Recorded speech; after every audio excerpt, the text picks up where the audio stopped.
자, 교재 46페이지 법정 추인이라는 주제 다시 한번 체크를 하겠습니다. 자, 주인공 잡으셔야 돼. 그래서 취소권자가 일정한 행위, 즉 계약의 유효를 전제로 일정한 행위를 하면 더 이상 취소할 수 없이 추인을 한 것으로 본다라고 되어 있어요. 1번 문제 보겠습니다.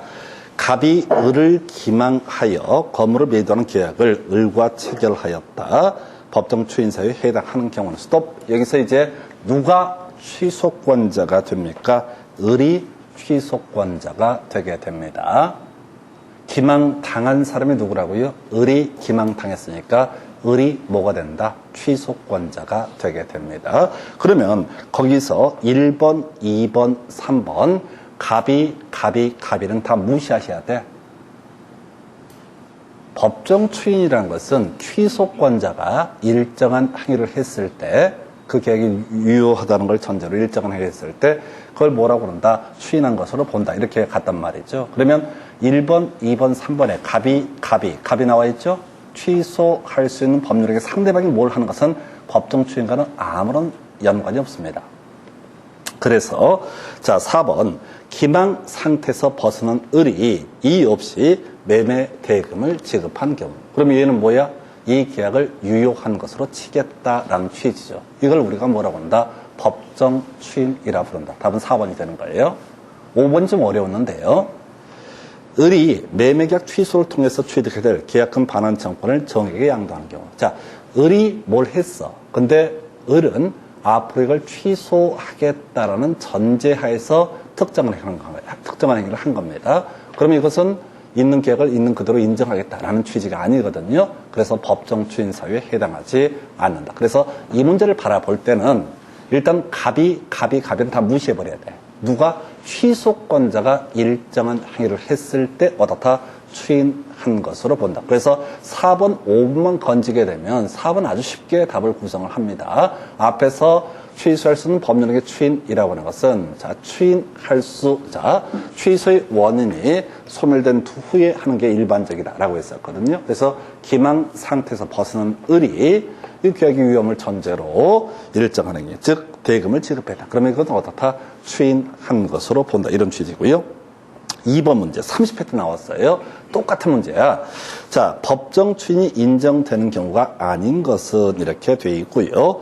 자, 지금 취소권자가 일단 나와야 되죠? 취소권자가 나와야 된다고요. 상대방은 전혀 중요하잖아. 취소권자가 해서 일단 1번, 2번 취소권자가 나와 있죠. 자, 5번도 취소권자가 나와 있네요. 자, 해서 보니까 1번 취소권자가 상대방에게 채무를 이행하는 경우 이건 계약 유효한 걸 전제로 하는 거죠. 법정 추인 사유죠. 두 번째, 취소권자가 상대방에게 담보를 제공한 게 뭔지 잘 모르겠는데 계약이 유효하다는 전제하에서 담보물을 제공을 했다. 3번, 상대방이 취소권자의 이행을 이거 상관이 없죠. 상대방의 취소권자에 뭘 하는 것은 법정 추인과는 아무런 관련이 없죠. 그래서 답 3번. 4번, 취소할 수 있는 법률행위로 취득하는 권리를 취소권자가 타인에게 양도한 경우, 자, 법정 추인, 자, 취소할 수 있는 행위로 취득하는 권리를 취소권자가 타인에게 양도했다. 이건 뭐냐면, 취소권자가 받을 돈이 있으면 그 돈을 누구한테 넘기겠다. 채권을 양도했다. 그건 유효한 것을 전제로 한다. 이런 얘기고요. 그 다음에 5번 취소권자가 상대방에게 상대방과 경계계약을 체결한 경우. 경계계약이 뭔지 여러분 모르십니다. 근데 신경 쓸 거 없어요. 자, 지금 일단 제일 쉽게 구성하는 게 1번, 2번, 5번. 이 얘기는 취소권자가 하면 뭐라고요? 법정 추인 사유죠. 자, 문제를 전체를 이제 비교를 해드릴게요. 25회 때 나왔던 문제는 법정 추인 사유가 아닌 것을 고르시오라는 출제가 돼 있었죠. 1번 문제. 법정 추인 사유가 아닌 걸 고르시오라는 식으로 문제가 법정 추인 사유에 해당하는 것을 고르시오라는 문제가 구성이 됐고요. 30회 때 문제에서는 뭐라고요?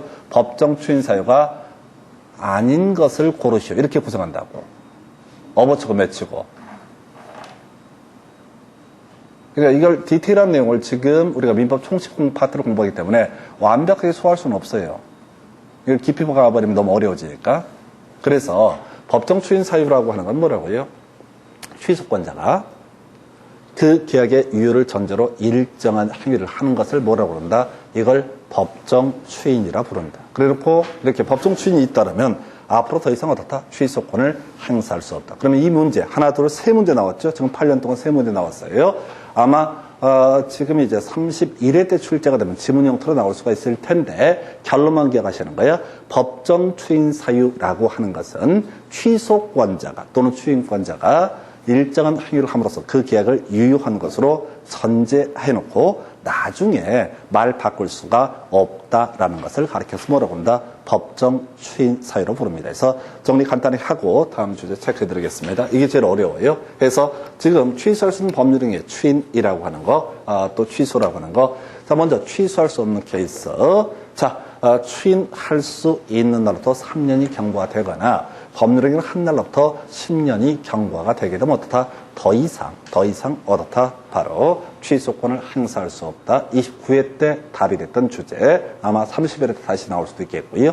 그 다음에 그 사이에 또 하나 나왔던 주제가 법정 대리인이 추인을 한다라고 하는 것은 취소의 원인이 소멸되기 전에 하더라도 다 유효하다라고 할 것. 세 번째 이슈가 되게 되는 게 법정 추인이라고. 이게 제일 어려워. 그래서 취소권자가 일정한 행위, 계약의 유효를 전제로 일정한 행위를 해놓고 나중에 취소권을 또 행사를 하거나 이런 것은 어떻다? 허용되지 않는다. 해서 요 세 개 묶어서 1년에 한 문제가 구성이 되게 됩니다. 그중에 제일 까다로운 게 법정 추인이 될 것인데 법정 추인 사유는 항상 어떻게 해야 된다고요? 취소권자가 점점점을 하게 되면 그건 확률상 99% 다 뭐가 된다? 바로 법정 추인 사유. 취소권자의 상대방이 뭘 하든 그건 어떻다? 법정 추인 사유와 아무런 관련이 없다. 이렇게 갑니다. 그래서 이렇게 총론 부분 체크해드렸고 이제 본론 들어가서 교재 47페이지부터 이제 살펴보겠습니다.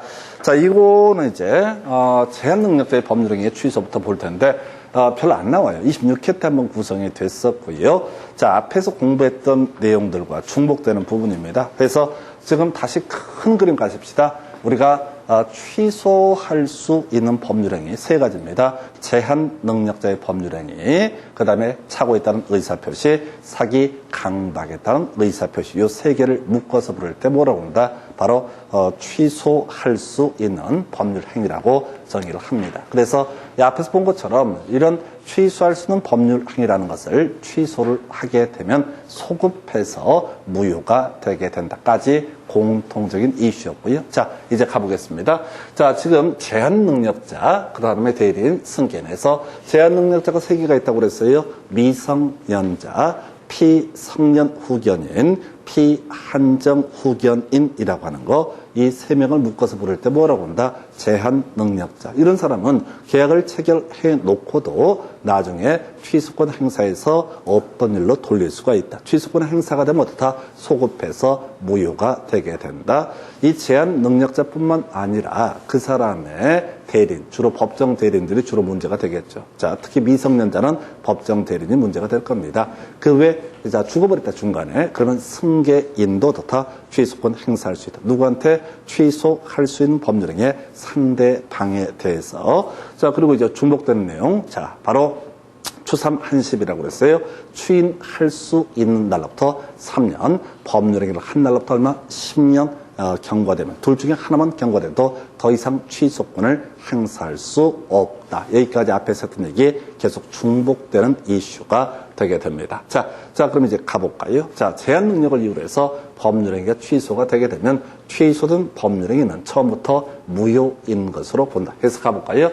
자, 갑이라고 하는 미성년자가 자신의 부동산을 을과 매매 계약을 체결을 하게 됩니다. 자, 그러면 이제 이 제한 능력자라고 하는 사람, 갑이라고 하는 사람은 이걸 뭘 할 수 있다? 취소할 수 있다. 원래 이제 계약이 유효하면 갑은 을에게 등기, 소유권 이전 등기라는 것을 넘겨줄 의무를 지게 될 것이고, 을은 갑에게 대금 지급 의무를 지게 될 것인데, 이때 갑은 뭘 할 수 있다? 취소권을 행사할 수 있다. 일단 이렇게 그림을 잡게 됩니다. 자, 그랬을 때 지금 이제 이 사람이 만약에 취소권 행사하면 소급해서 무효가 된다. 근데 그 사이에 등기 등이 다 넘어가 버린 경우도 있을 수가 있습니다. 그래도 어떻게 할 수 있다? 취소할 수 있다. 그럼 어떻다? 소급해서 무효가 되게 된다. 이렇게 갈 것이고요.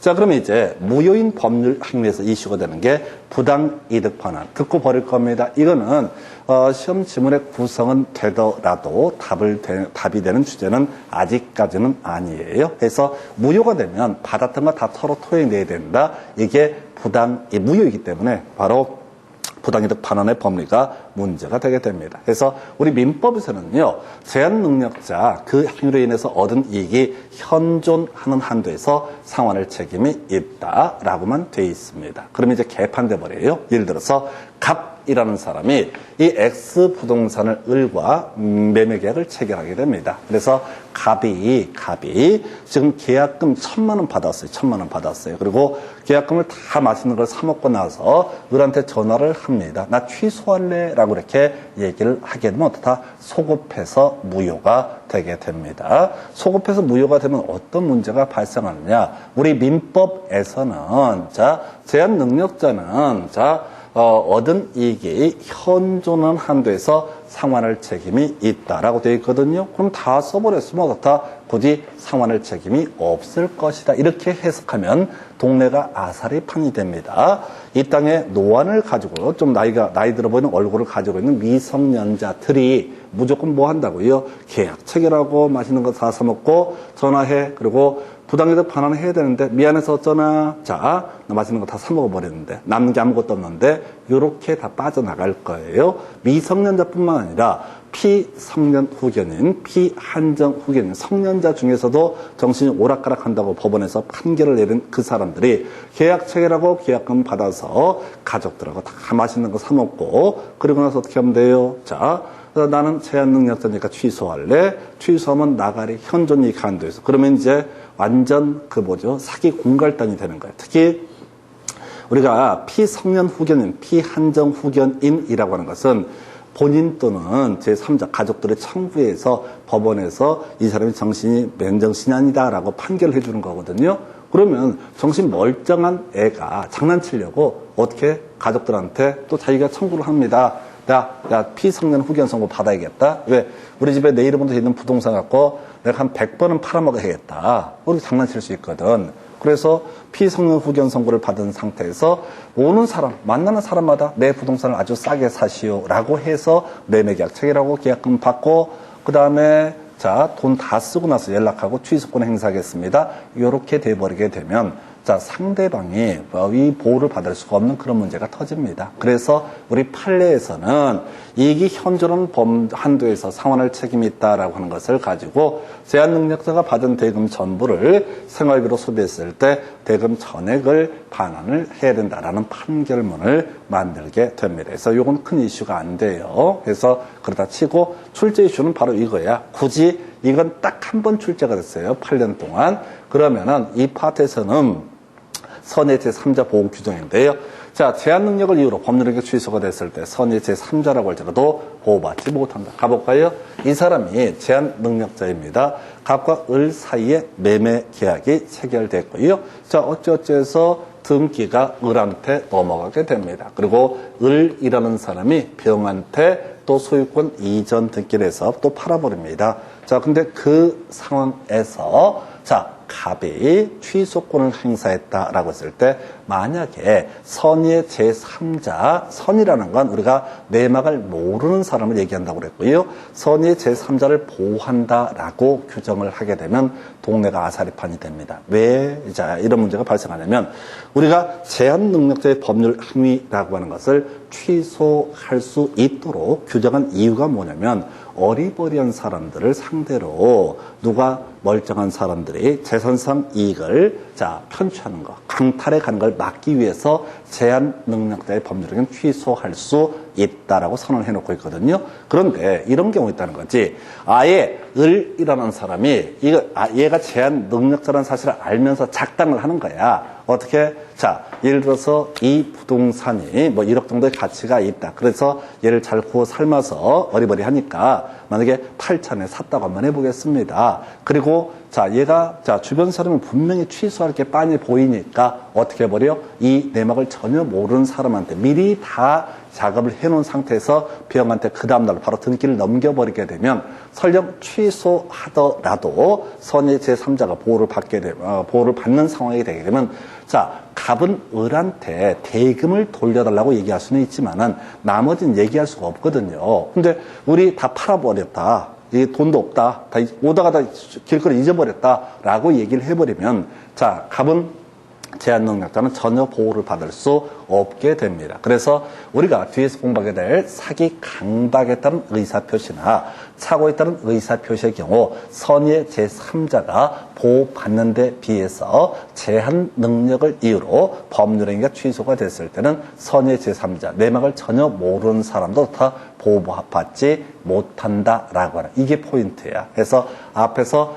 뒤에서 다시 논의하게 될 게 착오에 따른 의사표시, 사기 강박에 따른 의사표시와 달라지는 부분이 뭐라고요? 바로 이 얘기예요. 해서 선의 제3자가 다 보호받는다. 그래서 자, 우리 10년 동안 나왔던 모든 문제를 섭렵을 해서 보게 되면 지금까지 제한 능력 관련해서 출제 이슈가 된 건 딱 한 가지밖에 없어요. 선의 제3자라고 할지라도 다 보호받지 못한다. 이걸 외워서 찍어 들어가셔야 되는 거야. 일 없이 지문을 보고 혹시 풀 수 있지 않을까라고 막연하게 봐서는 절대 시험장에서 문제를 못 풉니다.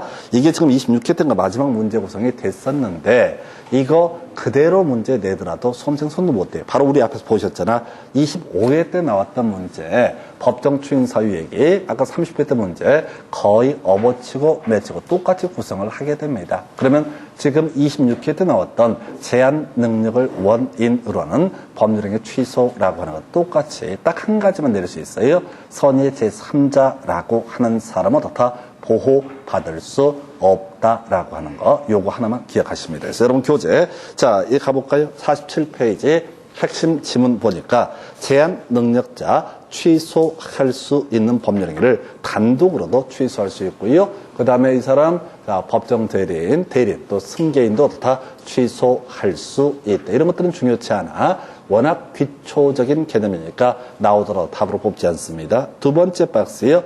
제한 능력을 이유로 법률행위 취소가 됐을 때 악의 제한 능력자 받은 이익에 이자를 붙여서 반환한다. 그래서 아까 제한 능력을 이유로 법률행위 취소하면 어떻다? 현존 이익 한도에서만 어떻다? 반환하면 된다라고 설명을 드렸습니다. 악이 선이 따지지 않습니다. 악이라고 하는 것은 안 경우, 선의는 몰랐던 경우 이런 얘기인데 이건 별로 쟁점 안 돼요. 바로 밑에 26회 때 문제인가요?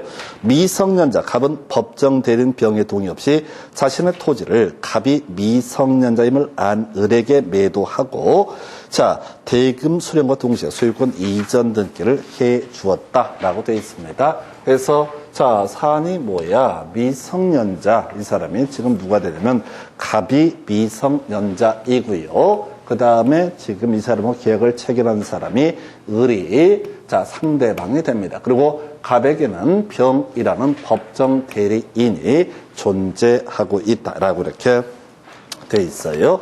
자, 그러면 병이 갑의 미성년을 이유로 해서 계약을 적법하게 취소했다라고 돼 있어요. 누가?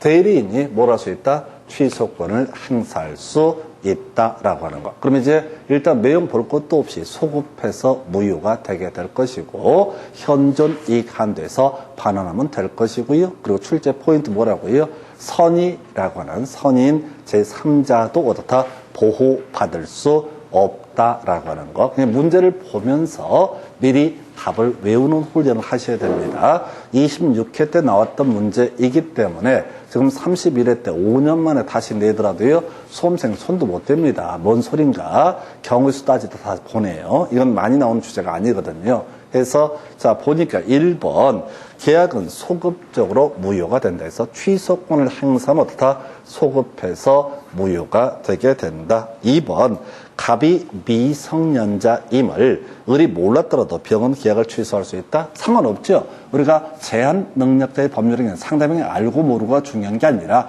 그냥 아무 때고 어떻다? 취소권을 행사할 수 있다. 제한 능력자 스스로 그 사람의 대리인 그리고 승계인이 취소권을 행사할 수 있다.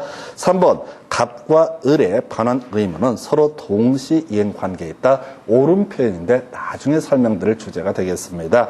4번 갑이 대금을 모두 생활비로 사용한 경우 대금 전액을 반환한다. 판례 지문이죠. 원래 현존 이익 한도인데 이 제한 능력자가 다 생활비로 써버렸을 때 그 대금 전액을 현존 이익으로 추정을 하게 됩니다. 그 다음에 5번 만약 을이 선의의 정액에 매도하고 이전 느꼈다면 병이 취소하였더라도 적은 소유권 취득한 데서 이게 틀렸다고 설령 선의 내막을 몰랐던 사람이라 할지라도 다 이때는 보호받지 못한다. 그래서 소유권을 취득하지 못한다라고 하는 거. 그리고 이제 선의 제3자를 보호할 거냐 제한 능력자를 보호할 거냐라고 하는 것이 법적인 쟁점이었었고요. 우리 민법에서는 선의 제3자라고 하는 사람보다 제한 능력자를 폭넓게 보호를 해야 된다라고 이렇게 판시합니다. 그래서 자 약속을 하십시다. 그냥 제한 능력을 이유로 법률행위 취소가 됐다. 그러면 16년 역사에 유일하게 출제했던 쟁점이 뭐라고요? 선의 제3자 보호받지 못한다. 이게 출제 이슈가 될 수밖에 없는 게 나머진 구조가 다 똑같아요. 그런데 나중에 바로 착오에 따른 의사표시, 사기 강박에 따른 의사표시와 비교를 했을 때 똑같은 흐름으로 간다고요. 똑같은 흐름으로 가는데 달라지는 게 뭐라고요? 선의 제3자 보호받지 못하는 게 제한 능력자의 법률행위에서의 취소, 사기 강박에 따른 의사표시나 착오에 따른 의사표시는 선의 제3자 보호받을 수 있다라는 게 포인트. 이 차이예요. 그러니까 출제원들 입장에서는 법 전체를 쓱 보면서 제한 능력자의 의사표시, 법률행위 취소에서 제일 중요한 어려운 포인트가 뭘까? 다른 것과 달라지는 부분, 선의 제3자라고 할지라도 다 보호받지 못한다. 요거밖에 내릴 게 없는 겁니다. 많이 내는 주제가 아니기 때문에 요건 나오면 100% 똑같은 주제가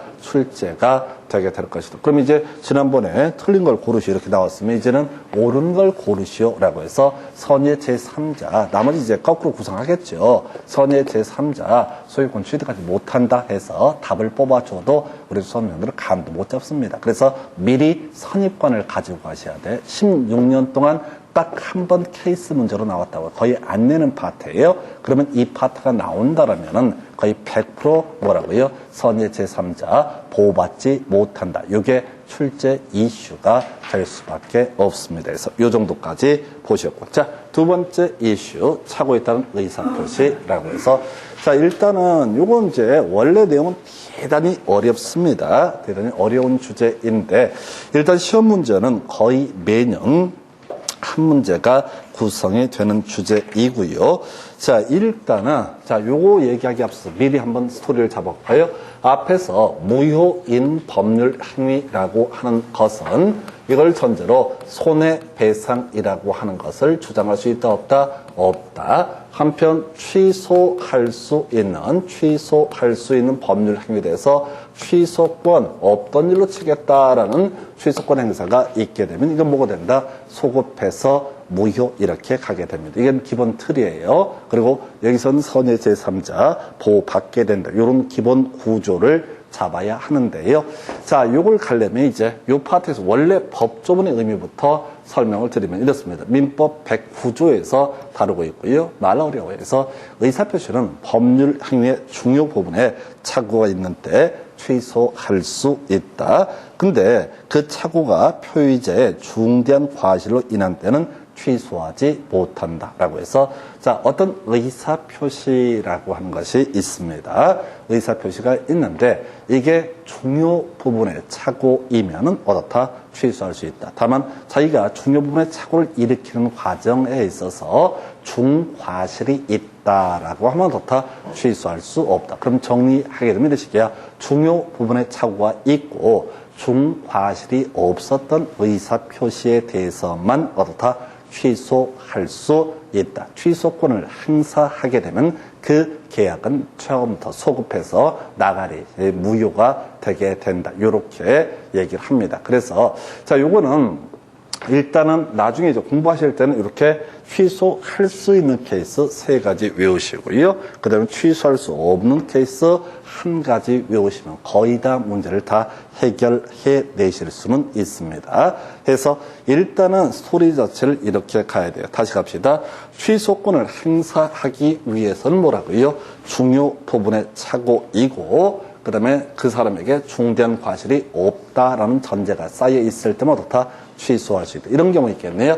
갑이라고 하는 사람이 자신의 부동산을 을에게 매도한 매매 계약을 체결한 사안입니다. 근데 갑이요, 예를 들어서 이 토지가 앞으로 1년 이내 역사가 개발될 것이다 라는 개뻥을 칩니다. 주변에서 바람 잡았습니다. 그래서 이 땅이 개발이 될 거라고 믿고서 을이 샀다라면 어떻다? 이것은 중요 부분의 착오에 해당이 된다라는 게 우리 판례의 태도가 되겠습니다. 자, 그런데 이 중요 부분의 착오에 있어서 자, 지금 중과실이 없을 것이라는 거, 요거 나중에 경우수를 따지긴 해야 되는데, 하여튼 중과실도 없다는 전제가 쌓여 있을 때, 두 가지 요건을 모두 충족을 했을 때만 어떻다?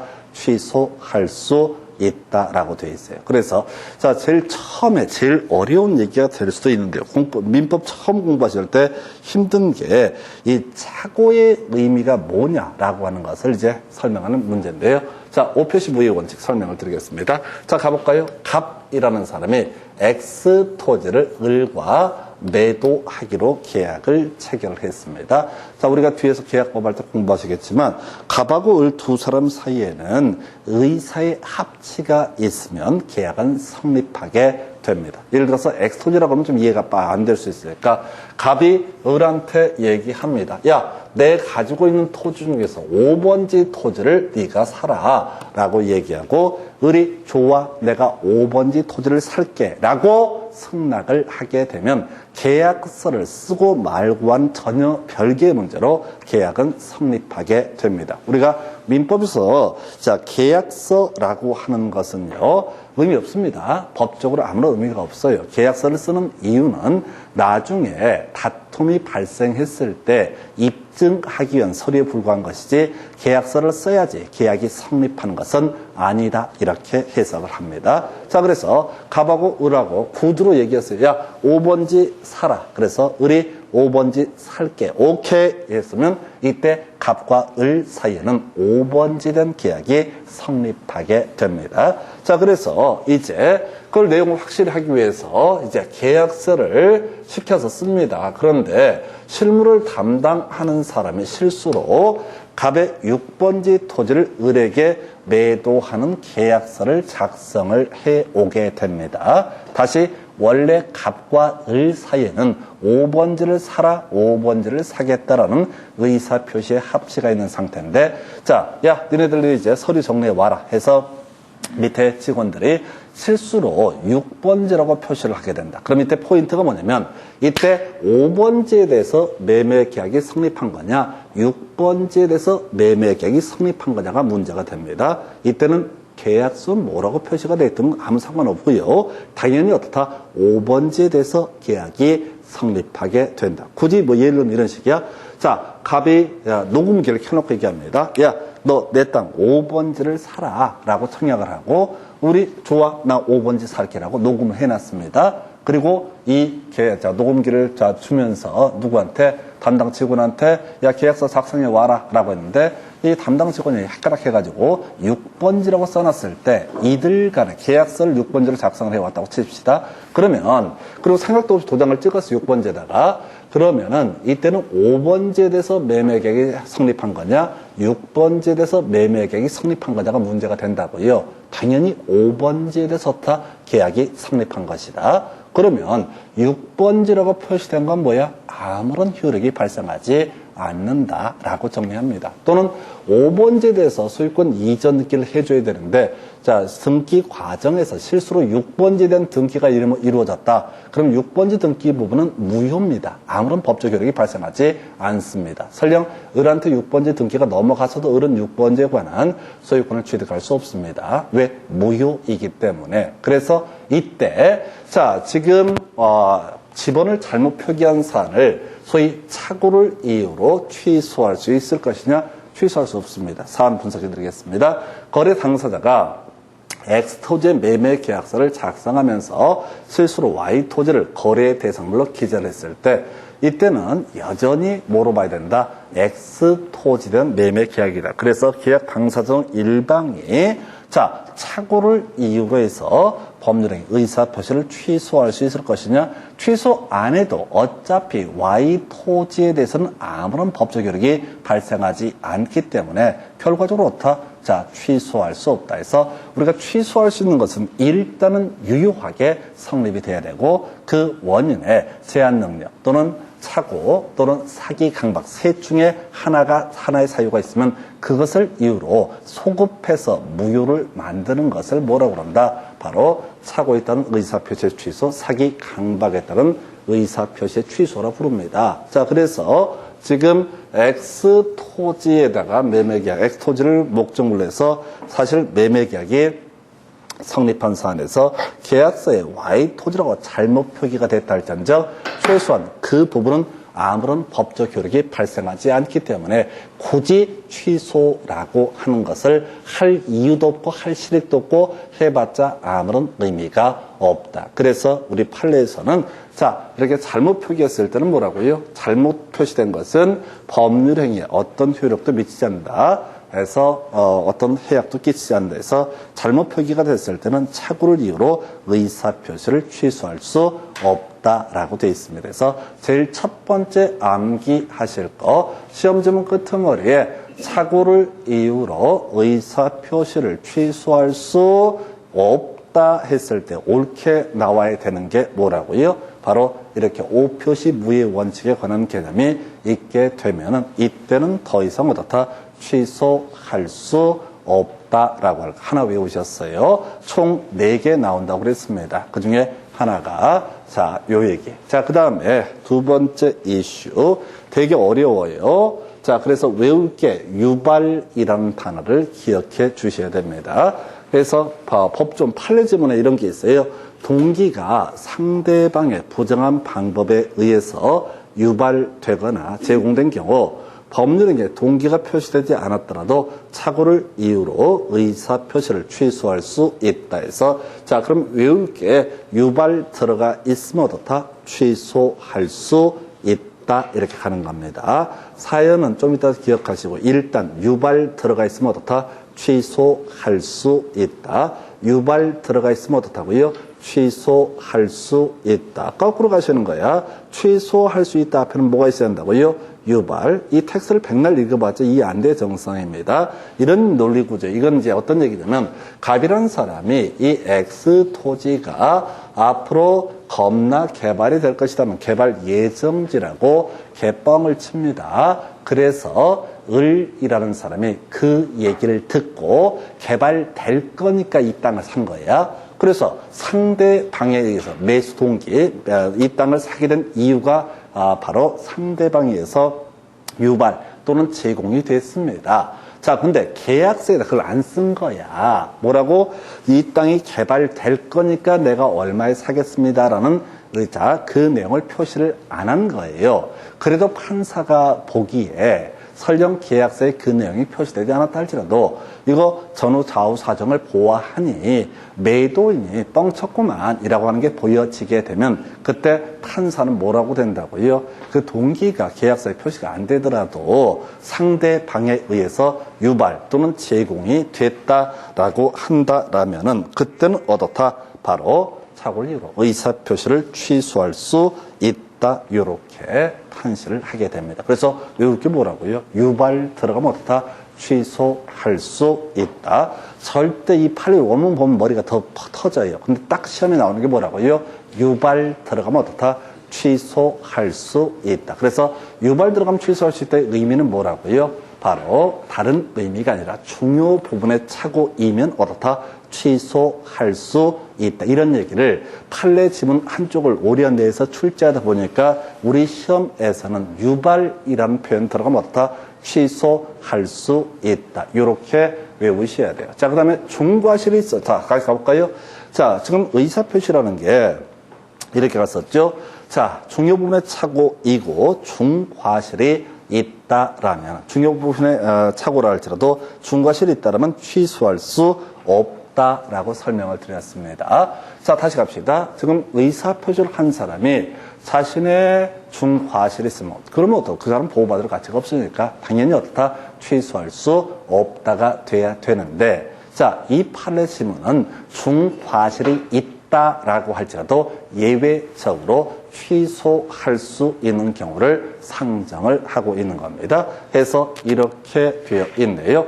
착오가 표의자의 중대한 과실로 인한 경우일지라도 상대방이 표의자, 즉 의사표시를 한 사람의 착오를 이용을 했다라고 한다면 이때는 착오를 이유로 그 의사표시를 취소할 수 있다라고 되어 있어요. 그래서 이용이라는 이자를 외우시는 거야. 와, 가보십시다. 지금 갑소유의 X 부동산을 을이 매수하는 계약을 체결하게 되는데 을은 어서 이상한 소문을 듣고 와서 이 토지가 앞으로 역사가 될 거라고 매도인한테 얘기합니다. 아, 이 땅이 역사가 된다면서요? 그럼 매도인이 뭐라고 그러세요? 잘 모르겠는데요? 라고 했을 때, 자, 지금 그러면서 이제 매도인 눈치를 챈 거야. 이 동네에 잠시 헛소문이 돌았거든. 역사 들어선다고. 아, 얘가 또 어디서 주워들어만 있어가지고 이것 때문에 사러 왔구나. 하여튼 나는 얘기 안, 내 입으로 너 역사 개발 이런 말도 안 되는 거짓말 안 했으니까 난 상관없어. 라고 이렇게 입을 쓱 닫고 있었습니다. 그래서 그 얘기는 뭐야? 자, 역사 개발 안 돼요. 라고 얘기했으면 별개의 문제인데, 자, 글쎄요, 대봐야 되는 거 아니겠어요? 이런 식으로 빠져나갔다고. 그러면 이것이 뭐야?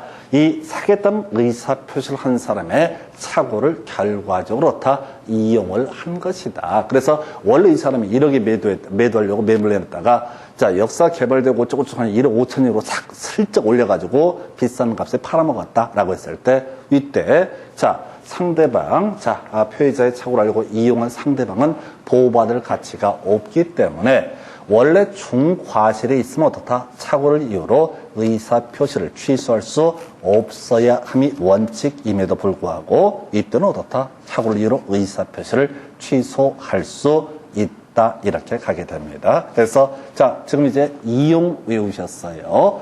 지금 취소할 수 있다 중에서 유발, 그 다음에 이용의 이를 외우셔서 유이 외우셨고요. 마지막 제일 어려운 주제인데 해제 들어가 있으면 어떻다? 취소할 수 있다. 설명드릴 텐데 요건 계약법까지 가야지 좀 알 수 있는 어려운 주제예요. 자, 다시 가보겠습니다. 한 얘기 계속 하다 보면 반복하면 외워져요. 자, 갑소유 X 부동산에 대해서 을과 매매 계약을 체결을 하게 됩니다. 자, 그런데 이게 갑이 개빵을 친 거야. 어떻게? 이 땅이 개발 부지, 앞으로 역사가 들어설 부지다라고 뻥을 친 겁니다. 거기에 속아가지고 을이 착오에 의해서 사겠다라는 의사표시를 한 사안입니다. 그러면 을은 뭘 할 수 있다? 착오를 이유로 의사표시를 취소할 수 있다. 이렇게 되어 있는 거예요.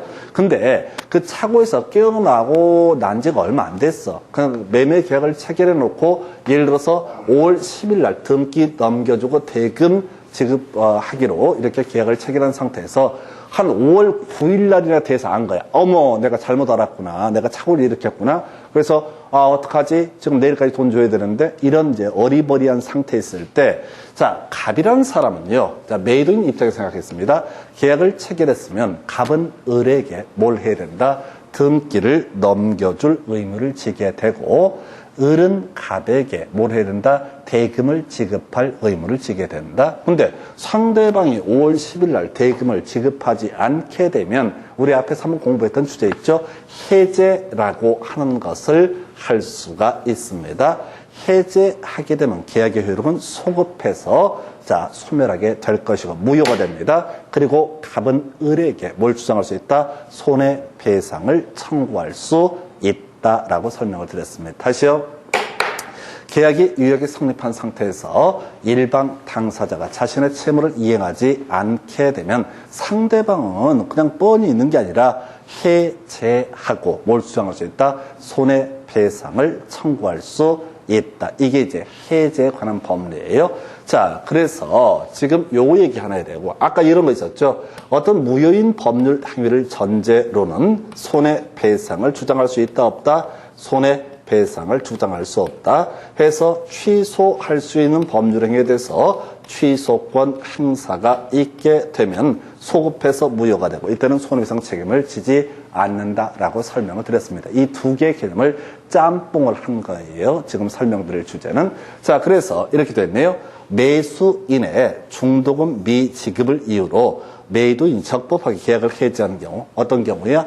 지금 매수인이 착오에 의해서 의사표시를 했다. 개발이 될 거라고 착각을 하고, 그래서 보아하니 이게 아차, 개발 안 되려구나. 이제 착오에 따른 의사표시를 취소해서 이걸 무효로 만들려고 하고 있는데, 갑이 먼저 선수를 쳐버리는 거야. 법적 절차, 이 사람이 어리버리하고 있는 와중에 해제하고 이제 손해배상을 청구하려고 지금 준비를 하고 있습니다. 왜 약속 지키지 않느냐? 채무불이에 계약 해제할 거야? 손해배상 청구할 거야? 이 준비하고 있는데 지금 이미 해제가 되면 계약의 효력은 소멸하게 됩니다. 그때 이 매수인이 착오를 이유로 계약을 취소할 수 있을 것이냐? 그러면 우리가 해제에 있어서도 소급해서 무효. 그 다음에 지금 또 뭐가 있죠? 해제도 그렇고 또 하나가 지금 취소도 소급해서 무효인데 달라지는 게 뭐가 있느냐라고 했을 때 매수인의 입장이 달라져요.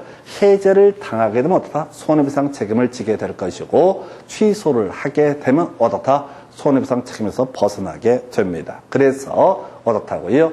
자, 매수인의 입장에서는 착오를 이유로 계약을 취소할 수 있다. 의사표시를 취소할 수 있다. 그러면 결과적으로 어떻다? 손해배상 책임에서 벗어나게 된다. 그래서 외울 게 유의해 들어가면 어떻다? 취소할 수 있다. 소위 오표시, 무예 원칙에 해당하는 부분은 어떻다? 취소할 수 없다. 이렇게 외우셔야 돼요. 그러면 이게 지금까지 16년 동안 나왔던 문제 한 80%를 소화하는 내용이거든요. 그래서 좀 이따 지문 가지고 한두 개 살을 붙이는 건 별개의 문제로, 자, 의사표시 취소라는 표현만 나오면 무조건 뒤를 봐야 돼. 취소할 수 있다냐 없다냐를 기억을 해 주셔야 됩니다. 그래서 유의해 들어가 있으면 어떻다? 취소할 수 있다. 자, 유예 말고 소위 오표시 무예 원칙에 걸리는 즉 집어를 잘못 표기했다. 그러면 어떻다? 취소할 수 없다라고 하는 거. 요렇게 그림을 잡아주셔야 돼. 그래서 제일 먼저 착오했다는 의사표시가 뭐고 어쩌고 저쩌고 다 필요 없고요. 일단 시험 문제 답부터 맞춘다고 생각을 하셔야 돼. 해서 다시 정리하면 이런 논리 구조예요. 자, 가볼까요? 의사표시라고 하는 거. 자, 이게 착오했다는 의사표시다. 그럼 우리 앞에서 취소할 수 있는 법률행위의 일종입니다. 민법 109조에서는 법률행위 중요 부분의 착오이고 중과실이 없다라는 전제가 쌓여 있으면 어떻다? 취소할 수 있다. 그래서 중요 부분의 착오가 아니라고 한다면 어떻다? 취소할 수 없다. 중과실이 있다라고 한다면 어떻다? 취소할 수 없다가 되어야 되는 게 대원칙이 되겠습니다. 그런데 중요 부분의 착오이긴 한데 계약서에 동기가 표시가 되지 않았다라고 하는 전제에서 이 동기가 상대방에 의해서 유발 제공이 됐다라고 한다면 이때 당연히 중요 부분의 착오니까 어떻다? 취소할 수 있다. 그래서 자, 유발에 유자를 땄었고요. 두 번째, 중과실이 있으면 어떻다? 취소할 수 없다라고 되어 있었는데 상대방이 이걸 악용을 한 상태다라고 한다면 그 상대방은 보호받을 가치가 없기 때문에 착오를 이유로 의사표시를 취소할 수 있다. 있다라고 이렇게 얘기를 합니다. 세 번째 이슈. 상대방이 메이드인이 먼저 해제를 해버렸습니다. 그러면 법률 행위 효력이 소멸하게 될 것인데 문제는 뭐라고요? 바로 이때 이 사람은 착오를 이유로 의사표시를 취소함으로써 손해배상 책임에서 벗어날 수가 있다. 이런 식의 논리 구조가 됩니다. 그래서 일단은 이 파트는 좀 이따 지문하면서 한두 개 살을 붙일 건 별개의 문제로 가장 전통적인 출제 이슈가 뭐라고요? 유의해 들어가면 어떻다? 취소할 수 있다. 오표시 무효 원칙이 걸리면 어떻다? 취소할 수 없다라고 하는 거. 요렇게 그림을 잡게 됩니다. 그래서 자 지금 이제 제한능력자의 법률행위에서 사고 있다는 의사표시 보셨고 자 하나만 더 보고 끊어갈게요. 자 이제 취소할 수 있는 법률행위 중에서 사기 강박에 따른 의사표시 미리 말씀드렸는데 이 사기 강박에 따른 의사표시는 출제되는 비중이 현저히 떨어지게 됩니다. 많은 출제가 이루어지지는 않아요. 대신 출제가 되면 답이 될 아이가 이 주제 마지막 기승전결 파트에 딱 정해져 있어요. 그러니까 이 파트가 나오면 확률상 거의 70~80%가 제일 마지막 주제가 출제 이슈가 됩니다. 특히 처음 공부하실 때는 앞쪽이 좀 어렵게 느껴져요. 예, 가다가 막히면 패스하시면 됩니다. 어차피 여기 사기 강박에 따른 의사표시에서 최대 지문 5개 구성되고요. 사기 강박의 범주 등 관련해서 한두 개 지문 구성하면 나머지 지문 내릴 수 있는 게 오지선다형에서 2~3개밖에 남는 게 없습니다. 그래서 일단 답이 되는 주제는 거의 유형화되어 있고요. 자, 가보겠습니다. 우리가 사기라고 하는 거 기망행위와 같은 표현이 되겠고요. 강박은 뭐 이제 특별한 문제가 안 되죠. 또 강박 그 자체니까 이걸 분리를 해서 보니까 자 어떤 사람이 사기를 당했다라고 하면 사기를 이유로 어떻다? 의사표시를 취소할 수 있다라고 봅니다. 그래서 자 지금 좀 유치하게 나왔던 거 최근에 나왔던 문제 중에 하나가 이게 사기냐 아니냐를 따져 물을 때 사기의 범죄 포함됐던 거 16년 동안 시험에서 유일하게 딱 하나 있었습니다. 뭐 이건 거의 나올 가능성 없다고 보는데요. 자 아파트 단지 인근에 공동묘지가 조성되어 있다는 사실을 분양계약자에게 고지하지 아니한 경우 이것을 우리가 위법한 기망행위로 판례에서는 인정합니다. 무슨 얘기냐면 자 예를 들어서 동부건설이라고 하는 건설회사에서 아파트를 을에게 분양을 하게 됩니다. 그런데 이 아파트가 얼마나 좋은지에 대해서 수많은 광고 등등등을 하는데 문제는 창문을 열게 되면 바로 맞은편에 한 100m 근방에 공동묘지가 쫙 깔려 있다는 사실을 그걸 아파트 분양계약자에게 고지하지 않았다. 그걸 모르는 상태에서 아파트 분양계약자는 그 아파트에 이제 입주를 해서 창문을 확 열었습니다. 아침에. 그러니까 어떻게 돼? 바로 공동묘지가 샥 한눈에 들어와. 그래서 이 사람은 어떻게 한다? 이 분양계약 자체를 뭘 하고 싶어 한다? 취소하고 싶어 한다. 만약에 취소를 할 수가 있다면 소급해서 뭐가 되고 무효가 되고 자기가 냈던 돈은 돌려받고 아파트는 돌려주고 나올 수가 있거든요. 그래서 취소할 수 있을 것이냐. 당연히 이건 어떻다? 취소할 수 있다. 정말 드문 케이스예요. 이거 아마 실제 사례를 보게 되면 100m도 아니고 한 50m, 30m 앞에 그냥 공동묘지가 거하게 보였을 거야. 또는 아파트 단지 안에 공동묘지 몇 구가 있을 수도 있어요. 우리가 나중에 주택법 이런 걸 보다 보면 이 주택 건설 부지 중에 그 묘지에 대해서 땅을 못 사는 경우들이 가끔 있거든요.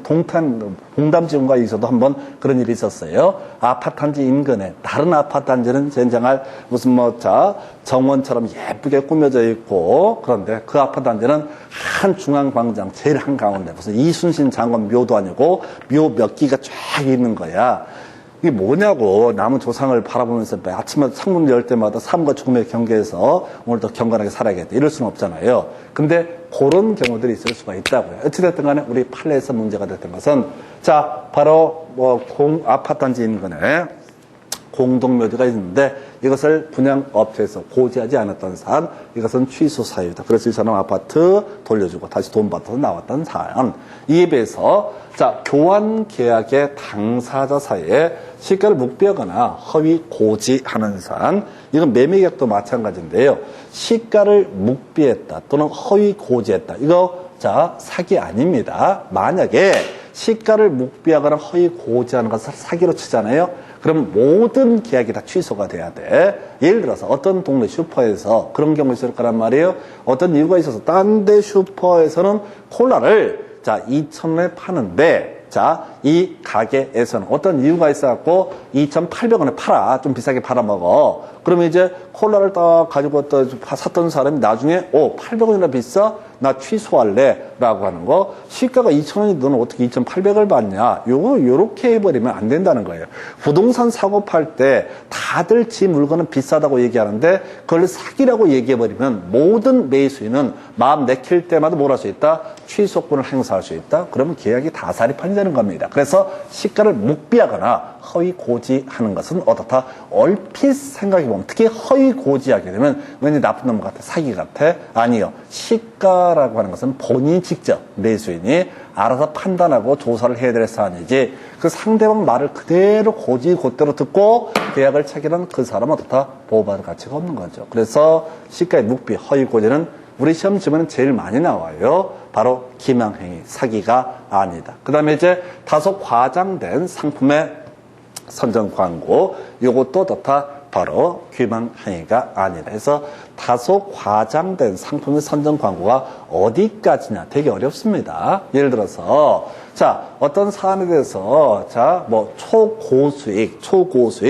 자 확정 예정 뭐 이런 식으로 했으면 이 초고수익이 어디까지인가 초고수익인 자체가 애매하잖아요. 그래서 자 일단 약간의 과장된 광고들에 대해서는 함부로 터치를 못해요. 만약 그걸 취소할 수 있다 그래버리면 진짜 무슨 정확한 팩트 체크를 하고 정확한 표현을 하지 않으면 다 취소의 문제가 발생하기 때문에 둘 다 뭐라고요? 자, 거래 질서의 안정을 위해서 함부로 취소를 못하게 만든다. 이런 취지가 되겠습니다. 자, 그런데 상대방이 자 지금 갑이 X 부동산을 팔고 을이 매수하는 사안에서 상대방이 사기했으면 당연히 을은 누구한테? 갑에 대해서 뭘 할 수 있다? 취소할 수 있다. 아까 앞에서 취소권자 취소할 수 있는 법률행위 상대방에 대해서 어떻다? 취소할 수 있다라고 했었거든요. 그래서 어려울 게 없어요. 의사표시의 상대방의 사기한 의사표시는 의사표시자가 취소할 수 있고요. 자, 대신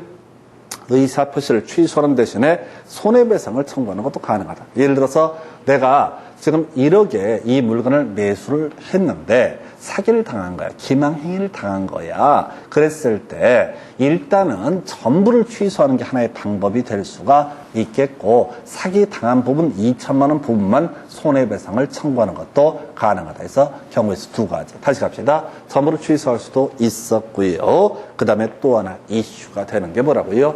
자, 취소하는 대신 손해배상만 청구할 수 있다. 거의 안 나와요. 이런 것들은. 왜? 더 어려운 제3자의 사기가 있으니까. 자, 이게 출제 포인트죠. 그리고 제일 마지막에 출제 이슈가 되게 되는데요. 자, 가볼까요? 갑소유의 X 부동산을 을이 매수하는 계약입니다. 근데 제3자인 병이 을한테 사기를 했습니다. 자, 그러면 이거 취소권자는 일단 누가 됩니까? 취소를 한다고 했을 때 을이 취소권자가 되게 될 것이고 이때 자 취소권자의 상대방은 누가 되는 거예요? 갑이 되는 게 일반적인 모습이 되게 될 겁니다. 갑한테 어떻다? 취소권을 행사할 수 있다. 이렇게 그림을 잡게 되는 거예요. 자, 그래서 을이 갑한테 취소권을 행사하는데 무조건 되는 게 아니에요. 볼까요?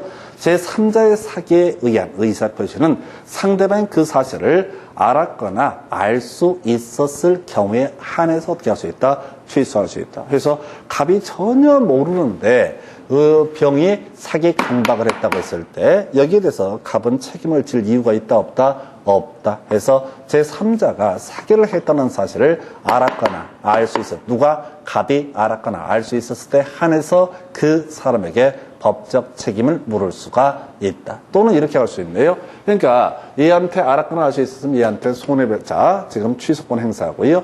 또는 두 번째 제3자에 의해서 사기의 의사표시를 했을 때 취소를 안 하고요. 제3자에 대해서 손해배상을 청구하는 것도 가능하다. 다시 가셔야 돼. 지금 사기에 의해서 의사표시를 한 사람은 아까 취소 있고요. 손해배상을 청구할 수도 있다. 자, 상대방이면 단순하죠. 전부 취소하거나 취소 안 하고 손해배상만 청구하거나 제3자가 사기 강박을 했을 때 만약에 자, 그 상대방, 법률행위 상대방이 제3자가 사기한다는 사실, 또 위에 강박도 마찬가지인데 알았거나 알 수 있으면 취소할 수 있고요. 몰랐거나 알 수 없었으면 취소는 할 수 없는 대신 제3자에 대해서 손해배상을 청구할 수 있다. 그래서 결론을 외우셔야 돼. 이런 것들은 전혀 답이 될 수도 없고 돼서도 안 돼요. 깔끔하지 않기 때문에. 그래서 이 주제는 100% 뭐라고요?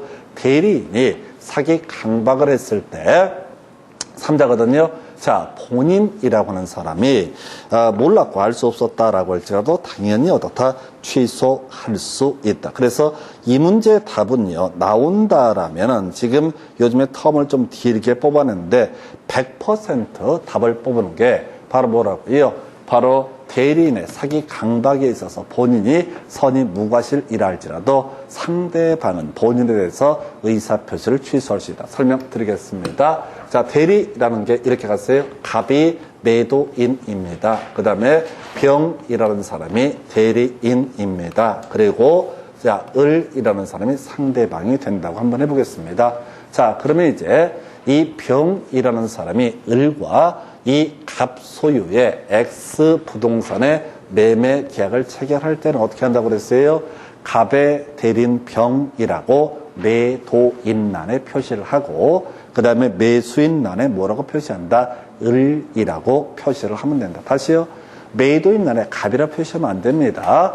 매도인란에 병이라 표시하면 안 됩니다. 매도인란에 갑의 대리인 병이라고 표시하고 그 다음에 매수인란에 뭐라고? 을이라고 표시를 하면 된다. 이게 기본 구조의 문제예요. 자, 그럼 이게 대리라고 하는 것은 자, 만약에 계약이 체결되면 자, 갑은 을에게 소유권 이전 등기를 해줄 의무를 지게 되고 을은 누구한테? 갑에게 대금을 지급할 의무가 발생하는 게 소위 대리라는 법률 관계가 되게 됩니다. 근데요, 얘가요, 사기 강박을 했습니다. 누구한테? 을한테 사기 강박을 했어요. 그러면 법률행위 상대방, 당사자가 사기 강박 안 했었죠. 원래 제3자가 강박, 사기를 했을 때는 본인이, 이때 본인은 갑을 얘기하는 겁니다.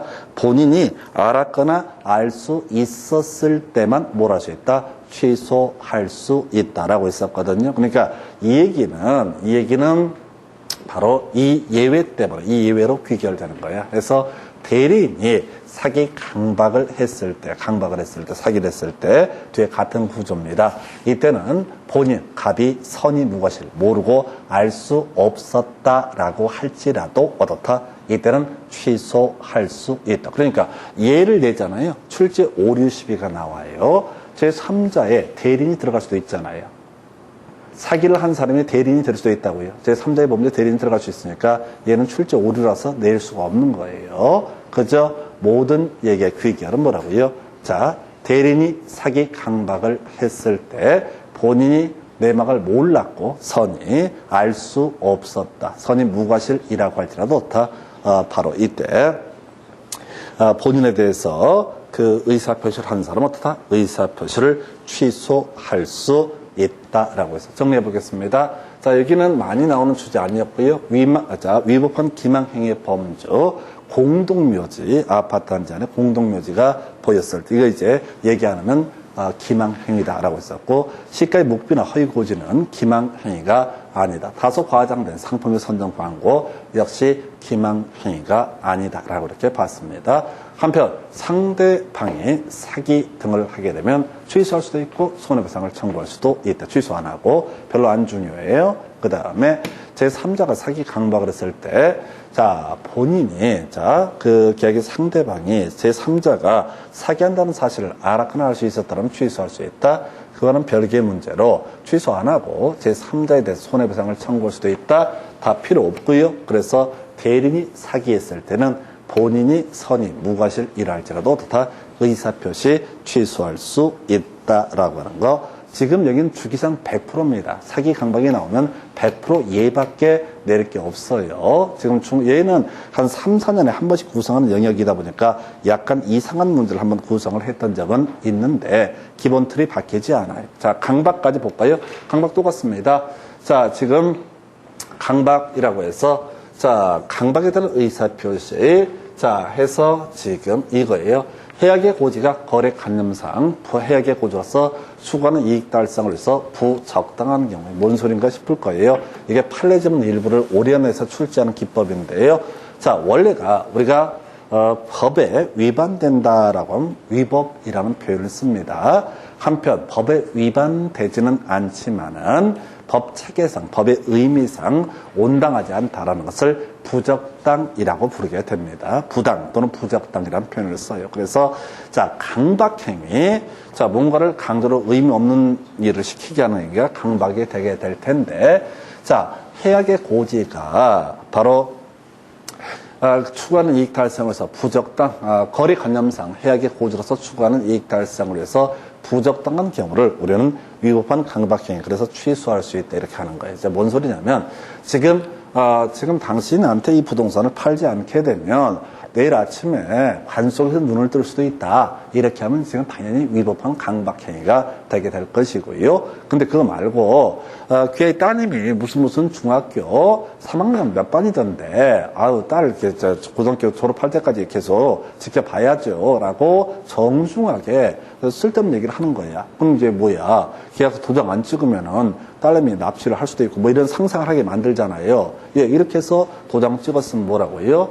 해악의 고지가 바로 거래관념상 부적당한 경우에 해당되기 때문에 이때도 다 강박을 이유로 의사표시를 취소할 수 있다. 이게 어렵다고. 말이 이제 중간 판례가 엄청 긴데 그중에 일부분을 떼내서 출제가 되기 때문에 좀 까다로운 출제 기술이 되겠습니다. 자, 그래서 해악의 고지가 거래관념상 해악의 고지로서 추구하는 이익 달성을 위해서 부적당했을 때 이건 위법한 강박행위. 이건 다 알아. 봐봐. 자, 상대방이 강박하면 당연히 강박을 이유로 의사표시 취소할 수 있다.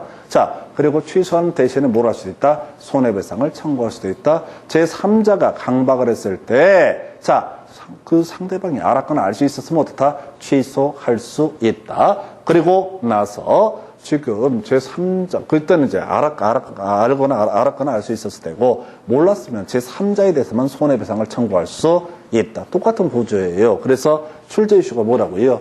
대리인이 강박을 했을 때, 설령 본인이 선이 무과실이라 할지라도 다 의사표시를 취소할 수 있다라고. 이게 출제 이슈가 되는 거예요. 그래서 지금 사기 강박은 뒤에 지문 분석해 드리겠지만 많은 출제가 되거나 그런 이슈들은 아니에요. 그래서 사기 강박은 딱 떨어지고요. 오히려 좀 어려울 게 차고 있다는 의사표시. 잠시 끊었다가 지문 가지고 확인을 해 드리겠습니다.